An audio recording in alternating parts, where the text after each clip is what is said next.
Control number 42659, please introduce yourself. Good day, ma'am and sir. My name is Jessica Tego Alberto.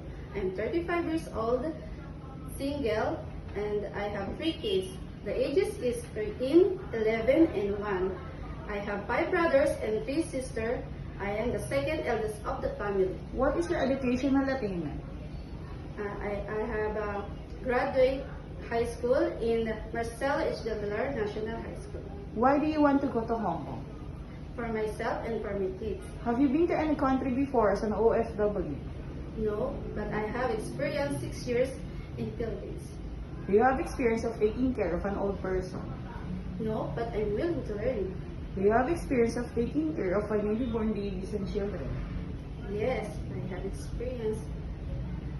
What can you do for babies and children? Give them feed, take a bath, give them vitamins, play with them, change clothes, diaper. Aside from your daily household work, what other special skills you can do inside the house? Cleaning, cooking, and laundry. What foreign dishes can you cook? Steamed fish, vegetable, Filipino dish like adobo and menudo. Describe yourself as an housemaid. Honest, trustworthy, and hardworking. During misunderstanding with your employer, what do you do?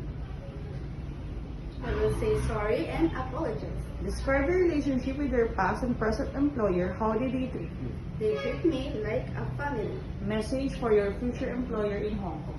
Dear ma'am and sir, if ever you choose me as your domestic helper, I promise I will do my duties and responsibilities and finish my 2 years contract.